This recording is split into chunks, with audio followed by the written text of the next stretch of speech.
My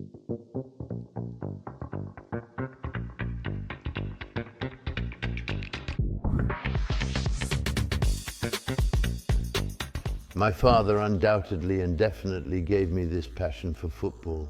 I truly played until the age of 18, 19, because I quickly and swiftly entered the working world. I say it, and I repeat it with conviction, that football is life itself, encompassing all its boundless enthusiasm, joy, and inevitable moments of despair and heartbreak. It's a paradox that in everyday life, in professional life, we all experience, that we frequently encounter.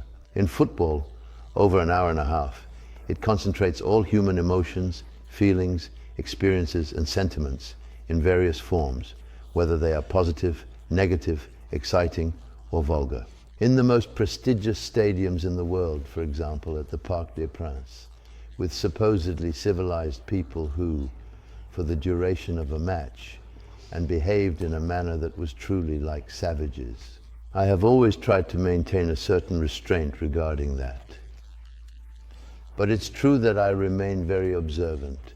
The life lesson is constant. In football, nothing is ever final. We learn more from our failures than from our successes. We are very happy with the achievements and accomplishments and successes. In our ready-to-wear profession, in our field, we have seen brands really at their peak, and then they disappeared. And that could happen to us too. You have to be normally paranoid in your approach, determined and cautious in your endeavors. It was Jean Monnet, I believe, who was asked if he was positive or negative on a subject. I am determined.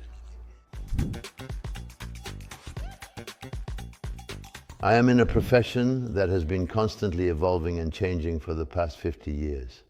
Approximately 50 years ago, independent retailers made up 70%, 80% of the market. The big brands and small chains didn't exist. They thrived. They disappeared, indeed. It's also my upbringing. First, until the age of 50, I was unable to speak in front of more than 3 people.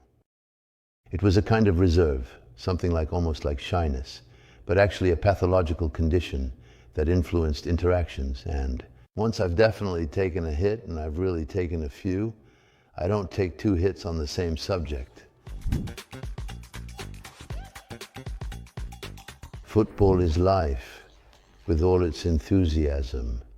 And for me, the enthusiasm is a bit stronger than the form of disgust, you see, of a French football federation that has an almost Soviet-like organization. Exciting matches may be sometimes really absolutely despairing. I really can't seem to see any idols. There are people who positively catch my attention. Politically, it's de Gaulle. Pasqua once said, "With friends like these, who needs enemies?" What is it about de Gaulle? And then in football, there is a guy, he's not an idol, but for me, he's an icon, Michel Platini, who was abandoned by everyone, by all the federal and political bodies and everything. That guy is definitely a character in his personality as a player.